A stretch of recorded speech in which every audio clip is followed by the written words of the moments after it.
Anthony, I'm highly confused. Who are you? What's going on here? I have the same beard as you do. I'm Anthony. Welcome to No Vacancy Live. That's my friend Glenn. You're watching the #1 show in hospitality.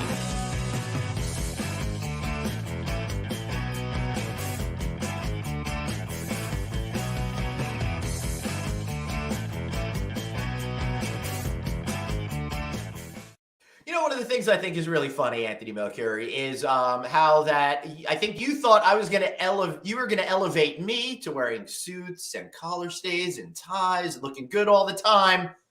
But here we are. Now you've slumped down to wearing casual clothes and don't shave anymore like me. Yes. Well, let me tell you what that's about. Okay. Yeah. I talked about it with you at some point. Yeah. It's about actually, I changed my image. I can't sit here in a suit and tie every single day when the whole world doesn't wear a suit and tie. So That's right. So I'm starting to look like the outcast. And plus, it doesn't make sense anymore to me. So when I'm out and about, of course, I wear a suit and tie. But when I'm on here, like my little, Mr. Rogers sweater and like I love it. I feel more comfortable and I think it's more relevant for people. So although I follow you in many, many ways, I did not follow your attire. Well, I'm glad because you definitely always are better dressed than I am. All right, everybody. Thank you so much for making it to another episode of No Vacancy Live. Today is February 28th, 2022. I'm so excited. We've got Tia Graham backstage right now. She's going to share with us how to be a happy leader, Anthony. But I'll tell you, man, last week, being in Las Vegas, now that the mask mandate has been lifted, the energy, the excitement, the enthusiasm. And is that, I don't know if I can think of any other words that start with E, well, but I think you get it. I made a face because last time I was there, the masks were in full bloom. And it was right? still full excitement. Yeah. So but now it's just like everybody feels like they're back to it. And talking to a lot of the executives in town, they're feeling a lot more energized right now. Well, I was at a little memorial for a friend of mine who passed away, and someone was talking to me and they were so close they literally they got saliva, they spit on me by accident, like a little thing flew out of their mouth, and I just wiped off and went on, and I was like, yes, we're back. Yeah. I got spit on and I was fine. But a couple things. One, there's two things I want to talk about before we start with our guest, right? Yep. One, how, and I mean this sincerely, how did you live without me for a week while I was on business trip to Florida? Sincerely, thank God, because I had Dr. Producer Suzanne around. She was able to, help me out. She did a little guest hosting, but That's most funny, of the time, I did Dr. Producer Suzanne as well. I don't know how you were with her, so that was pretty amazing that you guys got to see each other. Still, I have not met Dr. Producer Suzanne in person. How weird is that? Okay, right? So the second thing, we have to talk about the elephant in the room, right? Yeah. We talk about, and I can't wait to see the book, or talk about the book that the young lady's going to talk about to you. But what's very interesting is you said a happy leader. Do you know what the president of Ukraine, what he did before he was president of Ukraine? You mean being a stand-up comedian? Isn't that interesting? So that's a happy leader, right? I think so. Well, at least, although the reason why I never went down the stand-up comedian pathway is because I'm not damaged enough. I like myself too much, so I'm not sure. It's the same kind of deal. He probably has a lot of animosity towards himself, which is why. Well, I'm a pretty, I love comedy and stand-up comedy, and I follow it a lot. And let me be the first one to say you are truly damaged enough to be a stand-up comedian. We talk about moments, right? And I write about this when we talk about moments. And there was a moment. Listen, you have to be on the side of Ukraine. Russia invaded a sovereign country, so let's not talk politics, but whether you agree or disagree with Ukraine before or after, it doesn't matter. What mattered was this man said, I think, a quote that's going to go down. He's going to go down, in infamy. It is one of the best quotes I've ever heard. I don't need a ride. I need ammunition. Yeah. And that was one of the great quotes. And then you see him in his vest and his helmet and all that. And it was just one of those moments in history that, good or bad, you're going to remember the moment. And I also, when people say, well, he was brave, it's like, how, yes, he was brave, but what do? You get in the helicopter and you leave your country? So on Right. the other hand, like, yeah, it was amazing, and it was an amazing quote, and it was an amazing thing, and his wife was apparently there, and Mhm. but you don't really have a choice. I mean, I would like to think that everybody I know, including you, Glenn, would pick Yes. the weapon. I would hope so, but I don't know. If you're the leader of a country, then I guess you also kind of have a responsibility to stay alive, right? So maybe that has something to do with it. Though There's plenty of other people to take up after you get shot in the head. If that's a good point, and I'm pretty sure that would be the first thing that would happen to me. So it's a good thing I don't live. I would basically say, no, please get on the plane, go. Yeah, right. Put that down and go pick up a steak. All right. So I got to tell you, Anthony, one of the things that I noticed in Las Vegas is, there's a lot of executives that are back and they're trying to figure out ways to excite and delight and engage their teams. I'm seeing that throughout the entire country as we continue to have this great reassessment of how we want to live our lives and whether or not some people want to work in the hospitality environment. So we thought it'd be a great idea today to have on the author of the book, Be a Happy Leader, Tia Graham, in order to talk about being a happy leader and how that relates in order to be able to create better workplace that'll retain jobs, make people a bit happier. What do you think about that? Well, I think the first 5 years of my career, I wrote the book, How to Be a Miserable Leader. So I like how to be a happy leader. So I think that's great. Let's figure that out. Let's welcome to the show, Tia Graham. Tia, so great to see you. Thank you. Great to be here with both of you. Well, this is exciting to have you on the show because we've had a lot of leaders and stuff like that. But one of the things we never talked about was how to take care of yourself, how to actually be in the right frame of mind, physically, mentally, all of that kind of stuff in order to be a great leader. What made you think about writing this book? Great question. So I worked in the hotel industry for over 15 years, and during that time, I was a leader for 14 years of it. So I became a leader at 26 years old, literally thrown into it. I was director of sales and marketing for different properties in the United States and Europe. Mm-hmm. And because I became a leader so young, I always felt it was such an honor, a huge responsibility. I took it very seriously, and I wanted to be a positive influence for my teams. During that time period, I worked with and for some incredible, inspirational, happy leaders. And I also was exposed to and worked with the opposite, some really negative, toxic leaders.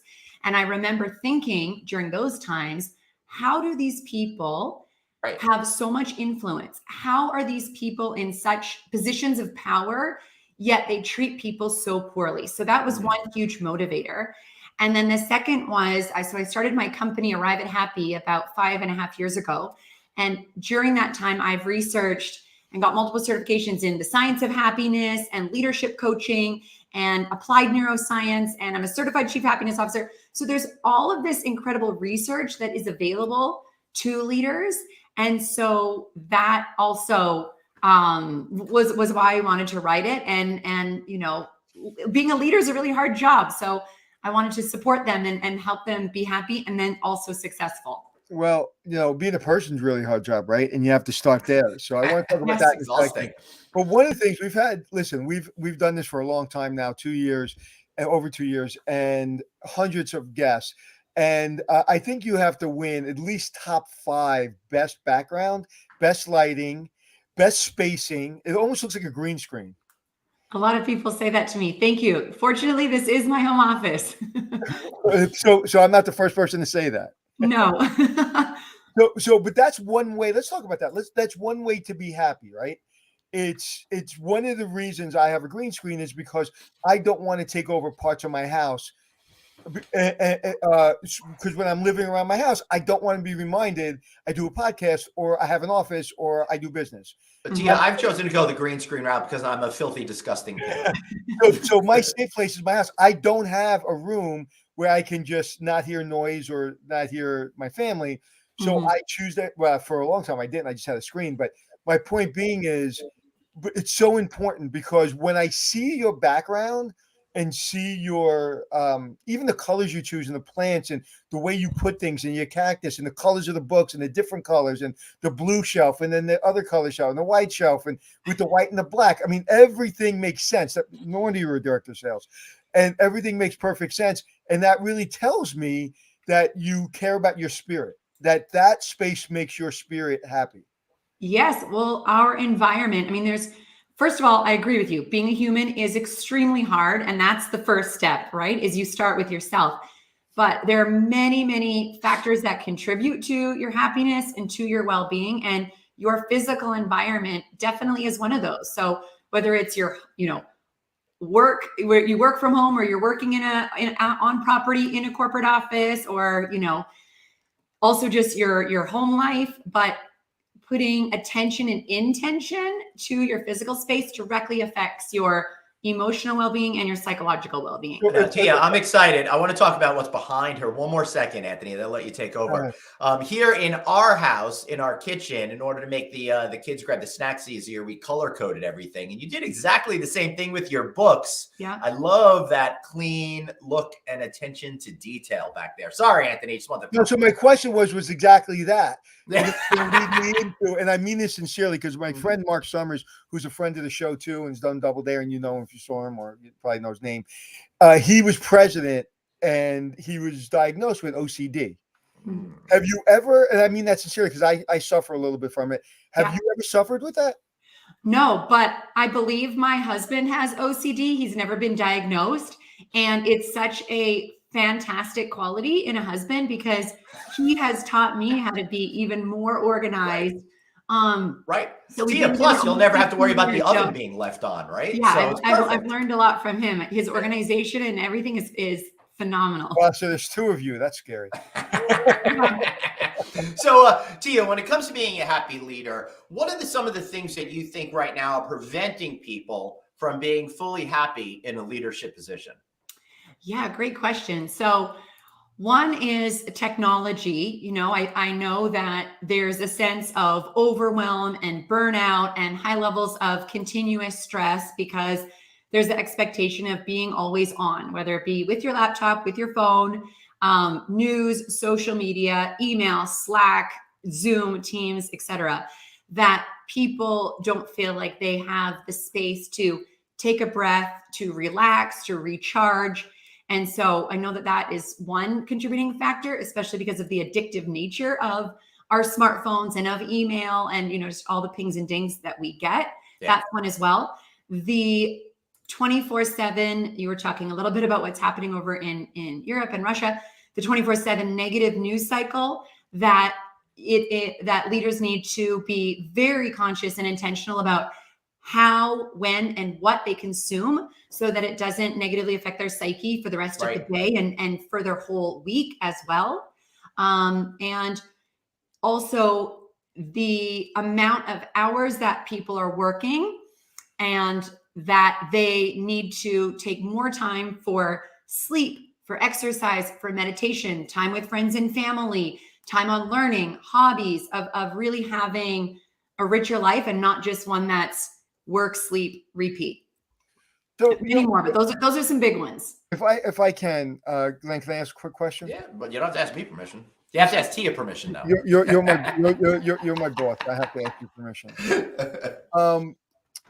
It's interesting. It's the first, unfortunately, I've been alive long enough that there's been several wars since I've been alive. And it's the first place I go to get my news about this war, believe it or not, is TikTok. I cannot go to any news media outlet. I don't watch news anymore. But in TikTok, and I can tell the difference between bullshit and, a real story. I think I can anyway.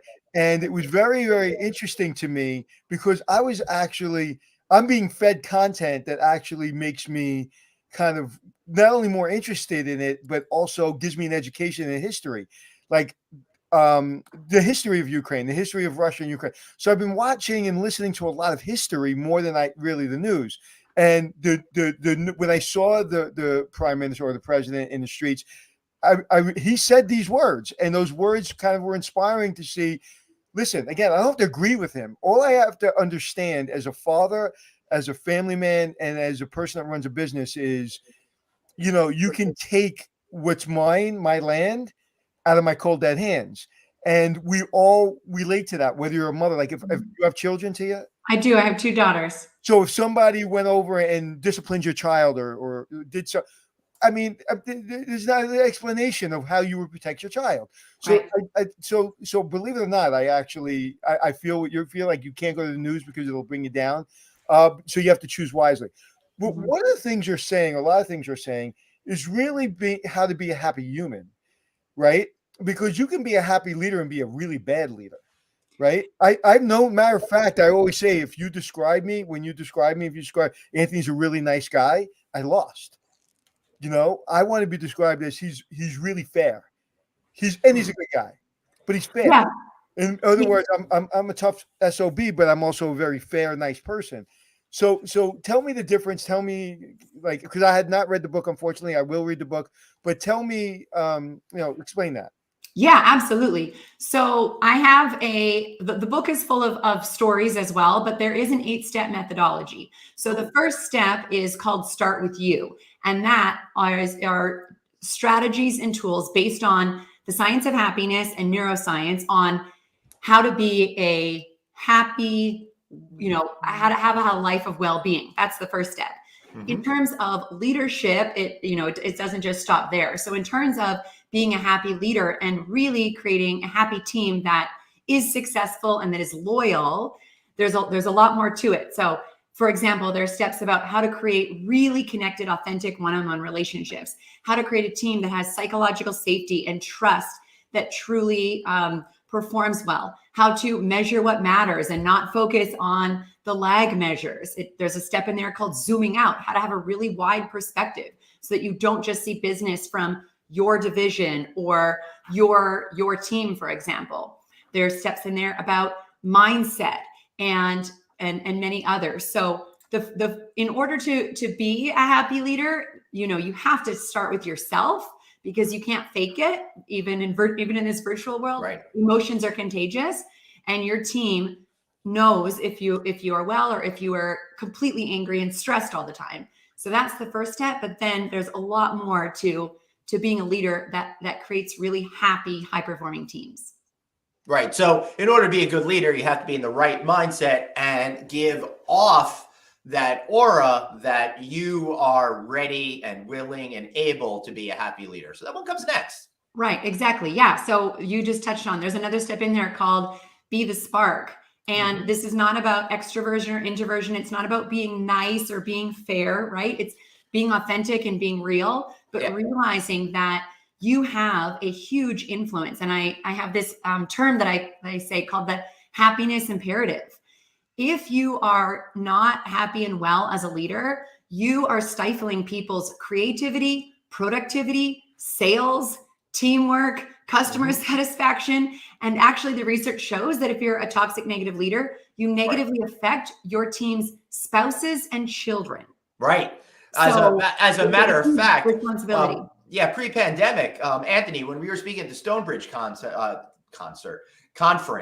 I did a whole section on just that, Tia, and it was really interesting because it's encouraged for people to leave the work at work, so that way they can focus on their family afterwards. But for a lot of us, it seems like near impossible task. So, in order for you to create great employees that want to stick around, you've also got to make sure they're happy, because if they bring the negativity home, then that's going to destroy their lives at home as well, and they're not going to stick around, right? I've had a lot of spouses early in my career. I think I had a major reboot about 6 years into my career, where they hated me. I know they hated me. I know their children hated me, because I know I was the topic of the dinner conversation. And I typically went in and I turned around hotels, and I never was trained how to turn around hotels.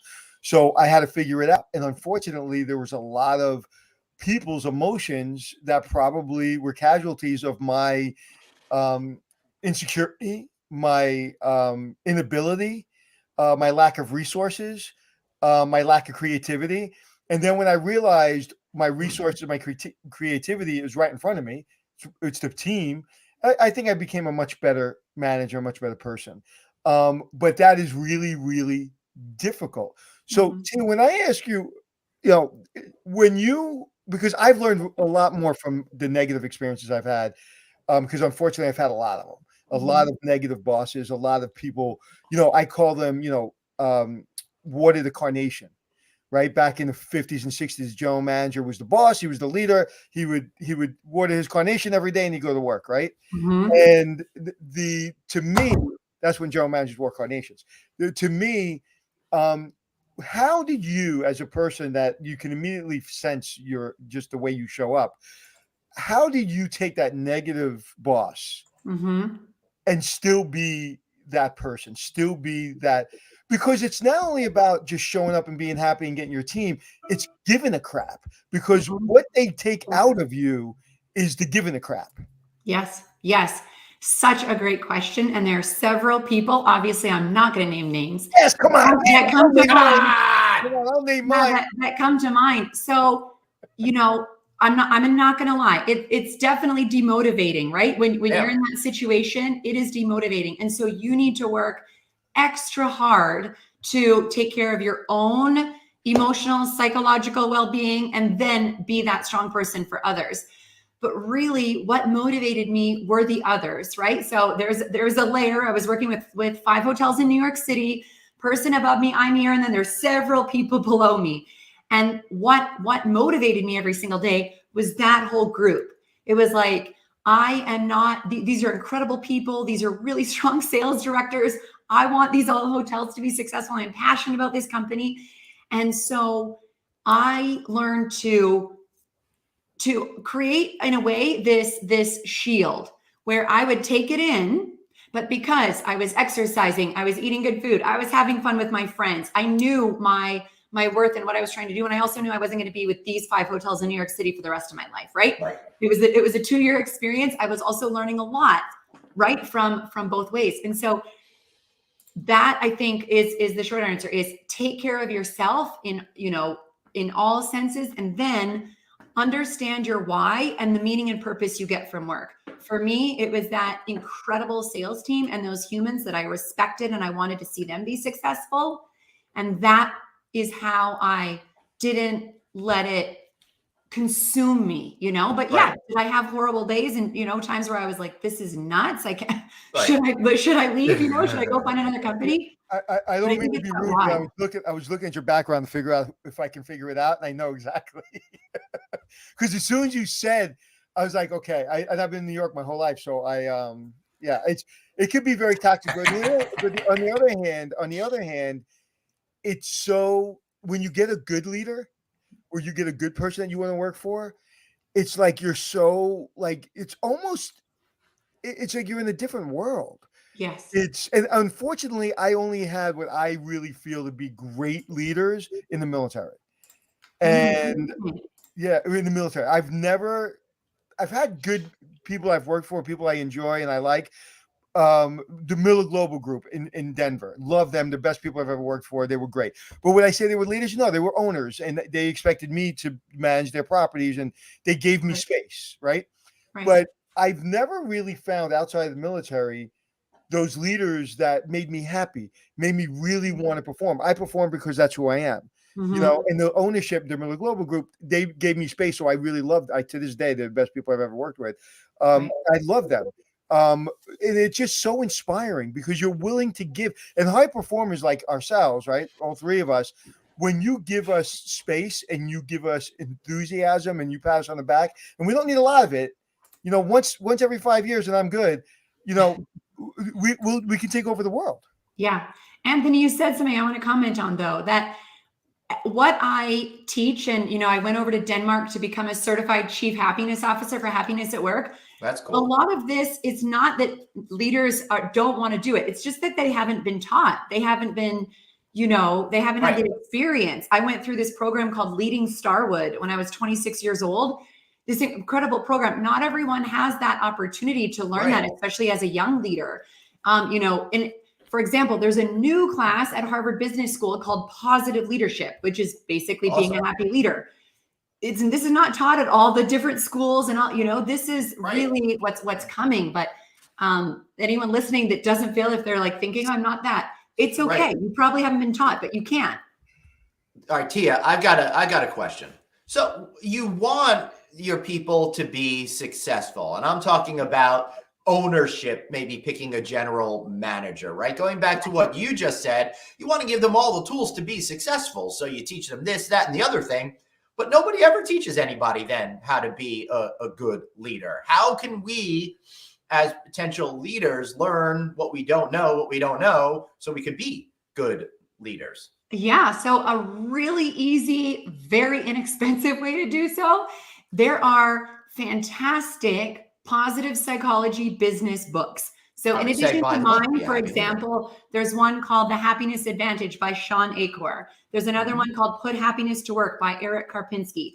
These are extremely smart PhDs that are experts both in business and positive psychology. The great thing is that, with TED Talks and with books, of course, you can take courses as well, but just by reading and educating yourself, I would say if a leader listening grabbed 4 of these type of books, they would have a action buffet. They would have so many things to put into practice, and also have the inspiration and motivation on why it matters, So that would be something right off the bat. But what happens when, a lot of this is instinctual for you and a lot of it is instinctual for me. It is, right? And I read some of this stuff and I'm like, okay, that makes sense. And I've done that. And, but when you get a person that it doesn't come, it's not their instinct, and they read the book, but they're able to read it. They're able to spend 30 days going, wow, yeah, I'm working out, I'm eating well, I'm being nice to people, I'm a happy leader, yay. And then the 31st day, they go right back to who they are. Right. It's like either drugs or losing weight. It's the same thing, right? It's like you go back into what you know and what you're comfortable with, right? Yeah. What makes me happy is pizza. So last week I ate a lot of pizza because I wanted to. Right. This week I won't eat, but I won't eat pizza because I have self-control, because I gained 3 pounds last week. So I don't want to eat more pizza. My point being is I know what makes me happy. What makes me happy is being in shape, is being healthy, is exercising, is being around friends. I'm going out to dinner tonight with some friends, and I can't wait because I haven't been out to outside of Glenn and my family, haven't been out to dinner with, friends just hanging out. Yeah. And so I kind of get it I'm a pretty happy person. What happens when people just fall back into their routine? Because I find books and conferences, sometimes for the mass amount of people, it doesn't work. You go back. Yeah. In that case, I highly recommend hiring a professional coach. If you're someone that you're here and you need to get here and there's a gap and you've been trying habit creation, you've been working on your mindset, but you are not the type of person that creates a team where people are extremely loyal, right? And this is the reason I do this. I'm a sales and marketing person, is to help businesses grow. You make more money and you don't have as many expenses, right? So any leader listening wants that too. If you have tried for several months, books, conferences, whatever, and it's not sticking and you are not the type of leader that you want to be, it's then time for support. And whether that be a mentor that's going to really invest in you and meet with you on a regular basis and help you move forward, or, hire a coach if your direct boss can't be that person. Because absolutely, human behavior change is extremely hard. And what I want people to know is that your personality, did I get a lot of happy genes? Absolutely. That is part of my genetics. Absolutely. Yep. And it's your life circumstances too. But a huge part of your happiness, the research shows approximately 40% of your happiness is based on your choices. So I want everyone listening to know that you're not stuck. You're not predetermined for the rest of your life to be this way. You can absolutely change. Your brain changes. So I would say at this point, find someone to either hire someone or find someone that can invest in you, that you meet with weekly or every other week to move forward. Yeah, that makes a whole lot of sense to me. But Tia, I find that sometimes it's so overwhelming, right? You can't do everything at once, and you're putting forward a lot of ideas and concepts here and be a happy leader. I find one of the things that work for me in order to not slip back is to just take 1 or 2 things at a time and try to master them and normalize them before going on to absorb some more information and then be able to make that part of my overall personality. But yeah, I'm also like you. I'm very lucky. I won the the positive genes lottery, right? And though I get really down and blah, I usually bounce back quicker than some other people that I know. If you are one of those people that have that cloud over your head because of chemical makeup or something like that, how can they learn to compensate to try to bring that happiness to them, even though their baseline for happiness is so much lower than somebody like you or me? Yes, yeah, such a great question. So the first is understanding that yes, we all have a baseline, but that your choices, we make thousands of choices every day, really, really matter, and that you can change. I think that's the first piece, and it's really important because a lot of people believe this is who I am, this is how I am, Right. So know that you have a lot of influence. And a great framework to use here is Dr. Tal Ben-Shahar's model. It's called Spire. So Dr. Tal Ben-Shahar taught happiness at Harvard University. He's since left. He's written so many amazing books. But for someone that is in that position, think about Spire. So it stands for spiritual well-being, physical well-being, which is both your physical body and your mind and body, physical well-being, intellectual well-being, relational well-being, and emotional well-being. And by focusing on any of these areas, and there are many strategies and proven tools under each of these, but the research shows that by focusing on any of these, and you're right, just one thing at a time, don't try and start 5 things tomorrow, Right. by focusing on one thing at a time, that you will increase your baseline. And it's not about pleasure spikes, it's really about increasing that baseline. And a huge part about happiness is also accepting and understanding that a lot about life is also about being unhappy. I'm a happiness expert. I have really unhappy weeks. You're so right. So it's also our expectations have a lot to do with it. Tia, that's so interesting because we're taught that we're supposed to be happy all the time, but that is not the human condition. That will actually make us less happy. If happiness is not a permanent thing. It's very ephemeral, right? You feel it for a little while and then it goes away. So realistically, trying to think that you're going to be happy all the time will probably make you less successful at it than acknowledging that what we really could just search for are as many periods of those happiness as we can get, and then not beat ourselves up when we're sad and depressed and just want to eat pizza. There are over 80 pleasant emotions. There's also over 80 painful, unpleasant emotions. So having a healthy relationship with those unpleasant, painful emotions, they're not negative. It's not like positive and negative. These ones are bad. Right. No, they're painful. They're hard to go through. But when you have and for leaders, being a leader is extremely stressful. You're dealing with stakeholders, different owners, your team, client, it's a lot, obviously, right? So when you're going through a long period of chronic stress, or you're feeling really, really guilty because you haven't seen your kids in 3 weeks, whatever it is, but that's a huge part about happiness. That falls under the E of Spire, emotional well-being. So that is crucial for leaders to actually understand how to increase these, but to accept and have a good, healthy relationship with the painful parts of life. I want to go back to something you said, but first, what's helped me, because again, I'm a pretty happy person. People always say you never. My daughter said to me once, she goes, just like last year, she goes, "Do you ever get stressed?" I'm like, "Oh my God, did you really say that to your father?" I was like, "Yeah, I do, but I'm a happy guy, so I just work my way through it." But with the word that really helps me is authenticity. Anytime I'm in a situation where I feel stressed out and I feel people controlling me, I'm like, I'm going to be me. And when I open my eyes after being me, and that could be being really happy, being sarcastic, being a little direct, whatever it is, I'm going to open my eyes, and the people standing in front of me are the people I want to hang out with. And the people who said, you know what, this guy's this or that, that's helped me a lot. And that word authenticity has made my career, because I am who I am. And I'm not really influenced by negativity. And I'm not really influenced by really, really happy people, because I don't really want to be that either. I just kind of want to be in the middle. That's a lot of work. I'm a happy guy, but I don't need to do all these other things to be happy. So, but I want to get back to a point that's really, I think, critical.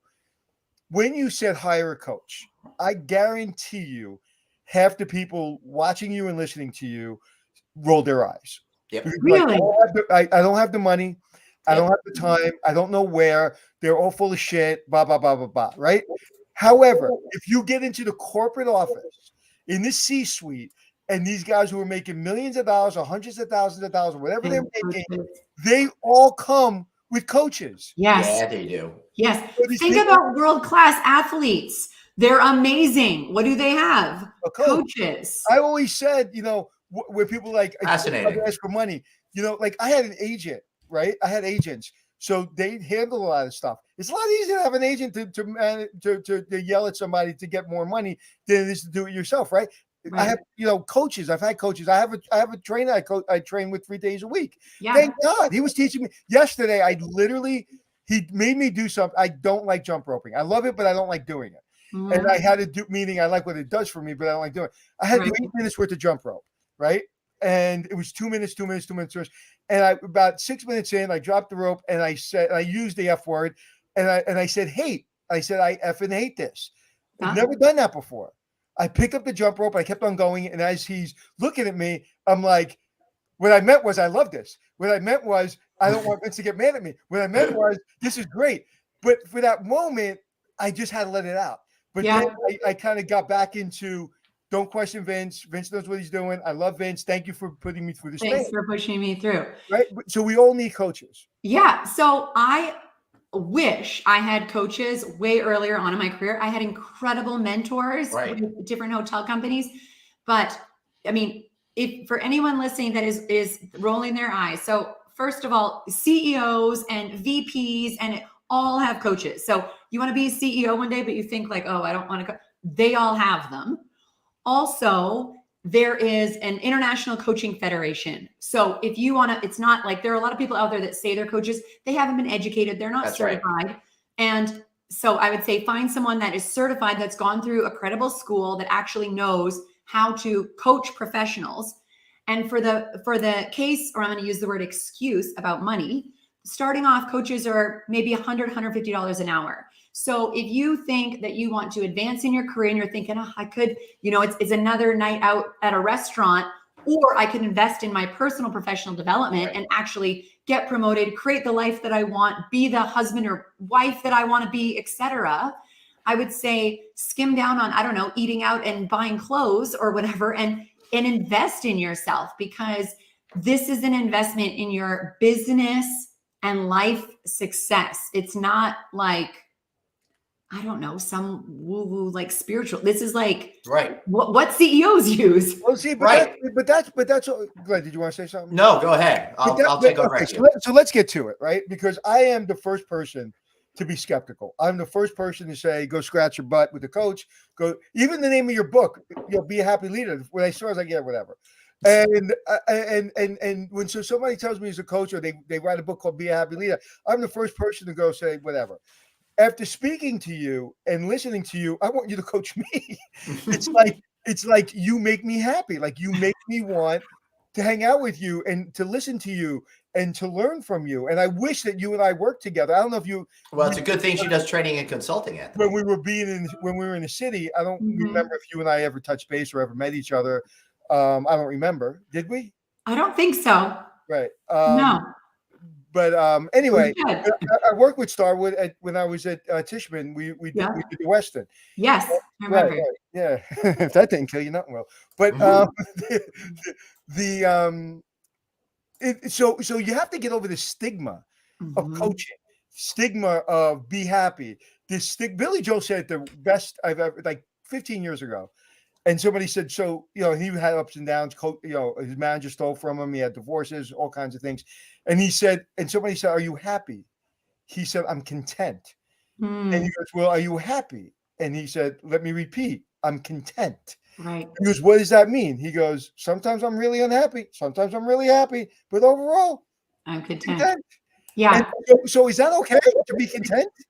Yeah. So I mean, there's being satisfied, being content, having, life having purpose, being content is great. For me personally, living my life and working with leaders and everything I've done over the past few decades, I'm personally striving for higher and inspiring others to strive for higher than content, because I believe life is pretty amazing. It's also extremely challenging, but that I want people to strive for happiness. And and by the way, I come across so many skeptics, and a lot of people are like, don't use the word happiness. It doesn't belong in business. I obviously disagree with that because my company is called Arrive and Happy. But for a skeptic listening, let me just share one statistic, and I have many of these. Gallup just came out with research that shows that it takes a 20% increase in salary to steal someone away from a disengaged, happy leader. Okay. So if someone's making 100 grand, it's going to take at least 120, 125 to steal them. Here comes the but. If their leader is really happy. If that leader is not engaged and is coming in, maybe not even toxic, but just kind of neutral, just kind of, coming in, but not making people feel energized and inspired and motivated, they will leave for the same amount of money. They might be like, I'm gonna leave. I'm gonna still make 100 grand, but or less. People would exactly. Less. So don't be skeptical, because this directly contributes to your success as a leader and how much money your company is going to make. When was the last time you caught yourself having to give yourself a pep talk? Saying, oh my goodness. Always parenting. I always have to give myself, I would say that's where I'm challenged the most. So I have to yesterday I had to give myself a pep talk when I was with my two kids. Tia, I totally understand that. So Anthony, go ahead. I was just going to say, it's interesting. When I get in the mood, or like I get in the zone, like where I'm just like miserable, and that happens maybe once a year, usually around Thanksgiving, because my dad died around Christmas or New Year's. So around right before Thanksgiving to about the first week of the new year, I'm usually in a funk. And you know how I get out of it? I literally go somewhere. It could be in my basement. It could be on the beach. I live near the beach. And I curse myself out. And it works. I literally yell at myself. And all the things that I preach and all the things I talk about and all the things that I try to help people with, I yell at myself. I said, how dare you say to that person this? You can't do this and you can't do that. How you're a fraud, right? And then like I walk off the beach and go, thanks, man. I needed that. So I think that there's a fallacy that even happy people that teach happiness are happy all the time. No. Nobody is happy all the time. Nobody. No one on social media. Right. No celebrity. Right. No, Yeah. In fact, a lot of like super, super talented celebrities that seem happy are grappling with a lot of internal issues. I think that causes them to go down that road of needing to be I saw Pink. To your point, Glenn, I saw Pink on, I think, the Ellen DeGeneres show. And Ellen, it was like a Q&A. It's like, so last time you hurt yourself. And it's like, and Pink says, slashing tires. And she goes, how old were you? And she goes, it was just a couple of years ago. And she goes, what? She goes, and he goes, whose tires you slashed? It was her husband's. And so Ellen looks at it and she goes, it was around Thanksgiving. And so now the whole audience is laughing. Ellen's laughing. She goes, Thanksgiving's stressful. Yeah. So you look at Pink, she got all the money, the glamour and everything, and she's slashing her husband's tire. Right. Tia, dealing with stress at any time is a really difficult thing. But frequent viewer of the show, Daniel says, a lot of us are also dealing with burnout. So what tips do you have to reduce stress while dealing with all of the burnout that so many of us are going through? And I got to tell you, me personally, after we're hitting 2 years of this right now, Anthony and I talked a lot about it's a marathon. Yeah. I'm praying for this marathon to be over because I am burnt out. Yeah. Such a great question. So I actually teach leaders and my clients to reframe their relationship with stress. So most people see stress as negative, and stress is one of those painful emotions. They see it, stress is bad, right? And so what I teach people is stress is not the enemy. Humans have had stress forever. Right. So go back to caveman. You don't want to be eaten by a lion, find food, way more stressful. It could motivate you in a positive way. And living in a pandemic. So know that stress actually has a lot of benefits. It improves our cognitive functioning. In the short term, it strengthens your immune system. It helps with memory. It helps with decision making. It connects to motivation. The list goes on. Stress is actually really beneficial. The enemy is not stress. The enemy is lack of recovery. So I teach people that there are micro, medium, and macro ways to recover from stress. Okay. What you don't want is to have chronic unchecked stress days, weeks, months, and you're not taking care of yourself. You're not meditating, sleeping, eating good food, going outside. We pretty much ski every weekend. I live in Canada. Nice. Amazing stress recovery is go play sports. So that is really, really important. And then also know the neuroscience shows that your perception of stress is as important as how much stress you have. So if you believe that stress is harmful and it's going to give you cancer and it's going to kill you, that's going to increase the chance that it actually will. If you believe stress that is challenging and then it stretches you and then it makes you more resilient, but that you'll bounce back and be a stronger human, the research shows that you will actually live longer. So we don't just want to perceive stress as a bad thing in our life. That's really, really important. In terms of, go ahead. I'll talk about overwhelm, but no, go ahead, Tia, finish. Yeah. So in terms of overwhelm, I'm a huge fan of Adam Grant at Wharton, and he writes a lot about overwhelm. And overwhelm is not having too much to do. It's about not knowing what to do. So if you're in a state of overwhelm, it means that, you're just on this hamster wheel, go, and you're trying to make decisions. And that being in a state of overwhelm is a sign. Emotions are information. So it's a sign to pause, step back, and look at how you want to design your life and how you want to move forward in your work. What do you want to accelerate? What do you want to delegate? What do you want to eliminate? What changes do you need to make during your week and on your weekend so that you know what you want to do when you want to do it? I think we unfortunately just stay in a pattern and it doesn't help us. And we actually, and here's again, potentially, if you can't get it on your own, you might need to hire a business coach to help you with this.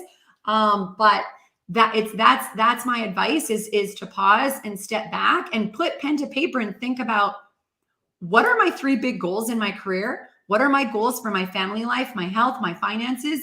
And how do I want to design it? Because you are in charge of your life. Glenn, you want to say? Yeah, so I find that absolutely incredible. And in my life, I've gone through a little bit of that. And unfortunately, my spouse and I have different things that we can't deal with at all, right? Yeah. So I let her deal with calling and dealing with certain customer service representatives and stuff, because I will go completely ape-ass bonkers, right? Yeah. So I can't handle it, so she covers that. On the other hand, she doesn't necessarily like going to the supermarket or cooking and stuff like that. And I do those kinds of things because it's too much for her. So it's great when you can have somebody in your life to offload some of that stuff. And I guess it's the same thing in the workplace, that you're going to find folks on your team that they excel in different ways. And if you could figure out what they're really most interested in, what their pressure point is that they can't handle, give it to someone else that loves that, I think then that makes you a happy leader. Yeah. What you're talking about actually is one topic that's really, really popular in positive psychology in business. So this is understanding your strengths. So the research shows that if everyone on the team knows their strengths and everyone knows each other's strengths, that people will flourish more at work. And of course, the team will move forward faster because you'll know what to give to who. And you just described it with your marriage. That's awesome that you do the cooking because your wife doesn't want to. I love that. Right. Well, is it really knowing their strengths or knowing their weaknesses, right? It's the reason you know their strengths is because you really know their weaknesses. And, there's things that you can tell me to do are going to get done. And there are things you can tell Glenn to do, and they're going to get done. And then there are things you tell both of us to do, and neither of us can get done. We don't have the same strengths, but we certainly have the same weaknesses. Right. But one of the things I think are really critical in finding happiness is achievement, right? When you feel, I talk about when I was in the Air Force and I had the best underwear drawer. I folded my underwear better than anybody else in my squadron. And that's funny. And people laugh at me when I say that, but I came from a negative environment where like you can't drive a car, you crash. People are out to get you. If you invest in the stock market, they're going to take your money. So it was constant negativity, which again, listen, there were circumstances in my life. My dad died. And so my mom put food on the table and did what she could, but there was not a lot of positive reinforcement. So I was always having to find that outside and find that somewhere else. So I did a lot of a little. A commander once said, "Do a little bit more, you go a lot further," and that to me was the best book I'd never read, because that to me was a book. That little thing is the best book. It was amazing what that's done for my career. But, and I get caught up in this, is what I used to. I don't really anymore, but perception. You are a director of sales in New York City. You're running 5 hotels. You're a director of sales somewhere else. You're running a big hotel. You're making a really good salary. You have a lot of prestige in the business. You know a lot of important people. You make a lot of rich people richer. That's why I got out of that business, because I made a lot of rich people richer. But there's this perception. You tell somebody, I'm going to go be the happiness lady, they're going to laugh at you, right? When I told people, hey, I'm going to go do this show, the reality show, which I didn't really tell anybody, Hotel Impossible, I was so scared. No one knew, but I was scared not to fail. Right. Not to fail, because failure is part of life. I'm okay with failure. It wasn't that I wouldn't be able to do something. It was that basically it was out of my control. And what other people think of you. Because if I would not do well on the show, probably wasn't going to be about what I can contribute. It's about the producers and the directors and how everybody else above me destroys what I'm trying to build. And because of my authenticity, that didn't happen, because I fought like hell. Yeah. But I was really, really scared that I was going to let the hotel industry down. Not anyone else. People in the industry, Glenn, that would look at me and go, what a joke. He's making a joke out of the hotel industry. So the perception almost stopped me from doing it, because I was so scared that people were making fun of me because I was a reality show guy. I relate to your story completely. My identity was so connected to, and this is what we say, I'm Tia, I'm a director of sales and marketing. Right? I'm Anthony. I run, I run hotels. So, and especially if you do it, I was a director of sales and marketing in many different places for 14 years. It was like, that was who I am. And I actually had an epiphany, and I was terrified. Anthony, I was like, who am I to go start teaching leaders about happiness? And, what, I had this epiphany one night after my kids went to bed, and what my mind said was, you are not a director of sales and marketing. That's just what you've done for 14 years. That's not who you are. But we get so connected to that. Right. And really, and I remember one conversation with my husband, I was like, well, gosh, I'm like this happiness speaker, like what? And he said, no, Tia, you're an entrepreneur. And I was like, oh, okay, that sounds better then. Right. But it's our identity and what we want the world to think of us and how they perceive us. I think it does prevent a lot of people from following their dreams because they're scared of perception. Right. And they have to find that inner bravery. Right. Even when I walk into a room, I walked into a memorial for my friend who passed away 3 years ago. And someone said, hey, man, how's the show? I'm like, they go, it's still on. I go, no. And they're looking at me like, what? And and this has happened for the last several years. Yeah. And usually I tell them what I do. I consult, I do that, and I go through. So now, from now on, this is what I'm going to say. My wife's a school teacher. I live off of her. because I try to make you okay. Not me, because I'm perfectly fine. But it's to make you okay that I don't have a show right now.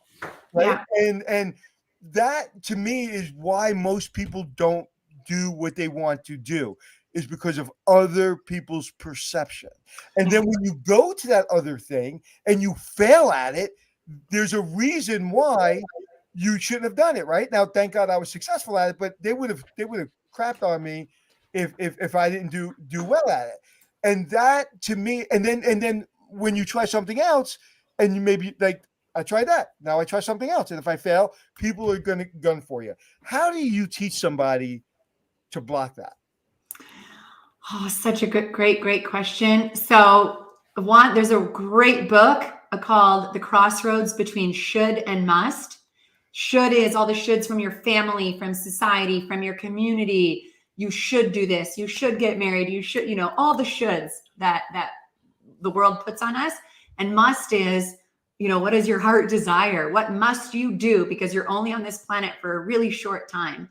So in that, for anyone that's sitting there saying, I'm not following my dreams, I'm not doing what I really want to do, is I would advise them to find some people in their life, whether it's people they know, or it could be, like, for example, I was completely motivated, inspired by this man named Brendon Bouchard. He's a high performance coach, author. He is so ridiculously inspirational. And, I was following him. And so I would say your social circle and who you talk to and surround yourself with really matters. So find people who believe in you and who aren't going to be constantly judging you for wanting to follow your heart. Tell me that book, because I'm trying to find it on Amazon. What's the name of it? Which one? Should There's or one not? called, The Crossroads Between Should and Must.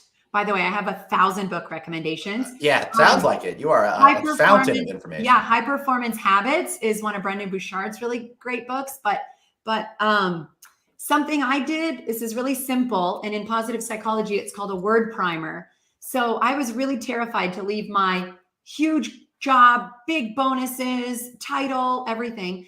And in my home and in my office, I had the word brave.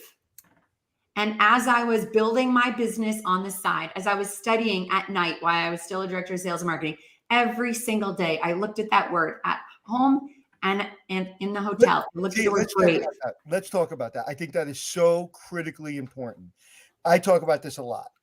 Don't just burn it all down and go for your dream. You have children, you have a mortgage, you have health benefits, you have a lot of expenses. I was in Los Angeles, very expensive. You have a lot of responsibilities. A lot of people are like, I have to go. Where you going? Well, this boss sucks. You're paying your bills, deal with your boss. But go spend 3 o'clock in the morning, 4 o'clock in the morning, 5 o'clock in the morning, building your dream. I say this constantly. Don't burn it down. I say it all the time. If my wife didn't have health benefits, I may have not have tried to do my TV show. Right. Don't burn it down. And so many people are like, it is or it isn't. And you have to slowly move towards that. Yes, absolutely. And there's this wonderful saying called the genius of the and. So instead of thinking in this or this, think this and this. You don't necessarily have to close a door to walk through a new one. And yeah, absolutely. After Saturday mornings or after my kids went to bed, that's when I was studying. That's when I was building my business. It wasn't that I just left the corporate world. I think I built it for maybe 3.5 years before I fully then walked away. And I was at a place where, I was generating enough revenue and knew that the business was taking off. Yep. So yeah, I would say you don't want to all of a sudden be in a place of panic where you can't take care of yourself financially. Right. Absolutely. Before I started my business here 6 years ago, I spent an entire year planning to do it. But Tia, Anthony makes a great point about, worrying about what people think. And when I was in my 20s through mid 30s, I was so concerned about what people were thinking. And then from my mid 30s to my mid 40s, I got to the point where I wasn't worried about what other people were thinking. And now I've made the progress in my life where I'm like, they didn't care at all. They weren't thinking about me at all. I'm all caught up in my head thinking other people are thinking about me. Yes. They're not. They're worried about their own issues, their own concerns. They don't have time to be judging me. And if they are, well, I just unfollow them on Twitter because those are the crabby folks. No, but that's something that everyone needs to remind themselves every day. Nobody cares what you are doing. Everybody cares about themselves. Right. Nobody cares what you're doing. I remember seeing this author speaker, Rachel Hollis, on stage, and she said that loud and clear. If you're sitting there analyzing nobody cares about you. How often do we say that on this? Dude, podcast? I can't even get anyone in this house to care, let alone strangers. I must say, when I'm mentoring young kids or even adults, I say it all the time. It's like, let's start at this. No one cares. Okay. Now, don't tell me my mom cares. I'm not talking about that. I'm talking about in life, no one cares. There was this person, I'll just say this person. It was on Facebook, and she was going through some drug problems, someone in the community. my old community, and somebody said, "What was your?" And she was recovering. Hopefully, she's still recovering. And she said, "What made you turn around?" When my parents started to be comfortable with my funeral. Wow. It gives me chills saying that. Yeah. My parents got comfortable with my funeral. Mm-hmm. So even your parents at some point can't care anymore for self-preservation. Mm-hmm. They have to save themselves. Right. So I actually saying that out loud, I've never said it out loud, like scared me because that is so terrifying, right? But at the end of the day, if you're not making it happen, people can't care about you. And that, to me, what you just said, you've said wonderful things. You read every book, every quote, you followed everybody. I've learned more from you. I may literally hire you as my coach. You're amazing. But the no one cares to me is the most important thing you have to understand, because we're still trained from high school and middle school, right? All those negative and positive reactions. Yeah. You know, Todd Green was the athlete, and Todd Green was the good-looking guy, right? And all those Right.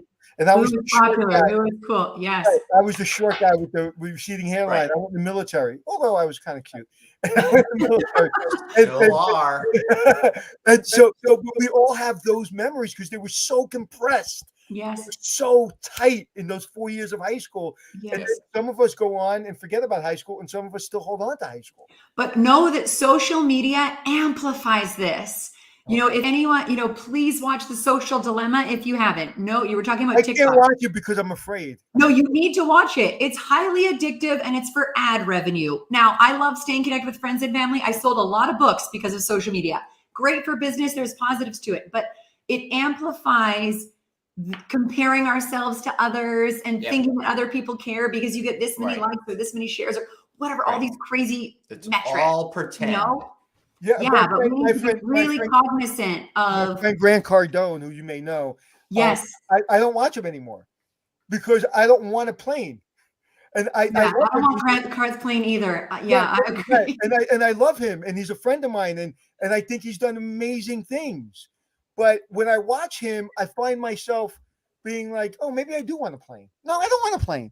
Yeah. And so it's positive. And so if I was 20, I guarantee I'd be working Grant Cardone's office because I love that, just get stuff done. And but at this point in my life, it's like I am so happy. I'm good. Matter of fact, I hear like somebody said, "Do you have enough money for a plane?" No, I don't. But if I did, I'd be like, "Oh my God, how much does gas cost?" And right, and then I have to deal with a pilot. And how about if he's not available? And how about if like he has an alcohol problem? like I don't want to deal with it. I don't like things for that reason. So my point being is, you have to get like if you look at my social media feeds, you will see nothing but history, poker, and and just general kind of funny stuff. I like watching people fall off skateboards. I don't know why. I'm not into that kind of slapsticky kind of stuff. But what I am into is wanting to learn how to be a happy leader. And Tia, we are over our time, so we got to wrap up. Give us your best plug for how we could learn more about you. Well, all my information is on my website, arriveathappy.com. If you want to go straight to the book, you can go to happyleaderbook.com as well. I'm really active on LinkedIn, and I have a YouTube channel as well as Instagram. So tell me you don't have a podcast. And I do have a podcast as well called Arrive at Happy Leaders. Okay, how often do you do it? I have an episode that comes out every other week. Nice. Every other week. Why don't you do it once a day? Because you're not foolish like us. Time and priorities. Okay. All right. Because the majority of what I do is speaking organization. But my personal opinion, if anybody, I don't think I've ever said to somebody need a podcast. Like Joe Rogan says, everybody needs a podcast. You need a daily podcast. Oh, okay. Thank you. My personal opinion. Tia, thank you so much for being here. We really appreciate you. And I look forward to us being happier leaders in the future because of you. Thanks so much. Thank you for having me. And as soon as you leave, I'm going to be miserable. No. If you have a second, stay in the green room. Thanks. We'll just wrap up. We'll be right with you. All right, Anthony. Whoop. Let me get her off. I hit the wrong button. Sorry, everybody. All right. Thank you so much for being here today. What a good show that was. I hope you found those comments insightful. If you want to re-listen to them, well, why not check out our audio version? Find it on Apple Podcasts, iHeartRadio. You know the drill by now. Wherever you'd like to get your shows. we are there. Want to reach out to us personally? He's at Anthony Hotels. I'm at Traveling Glenn. Final thoughts? Re-listen. Isn't that like such a quirky word, weird word, but re-listen. Yeah, I don't know. I don't know why I chose that one today. No, it's a good word, Yeah. but I Yeah. don't really hear that too often. But one of the reasons I love this show, I never know, as everyone knows, 30 seconds before we go on air, I have no idea who's going to be on the show. Never saw her in the green room because we were already on when she came in the green room. And I just learned so much, and I'm so happy she exists. Yeah, I'm excited. I'm excited too. Now tomorrow, we have got Jeffrey Selden. He's with Marsha Selden Catering. Tomorrow's Fat Tuesday and National Wedding Planning Day. So we're going to talk a little bit about how hotels can attract on-par wedding businesses today and into the future. Because that's great. Can I say I don't like Mardi Gras? Am I allowed to say that? I love Mardi Gras. Not such a fan of Ash Wednesday though. When all the fun's over though. Yeah, I'm not a Mardi Gras guy. I'm not a big party guy. That's why. Yeah. Oh well, that's too bad. I'll do the partying for you. So in that case, everybody, remember you've got one life. So blaze on and be kind to yourself. see you tomorrow.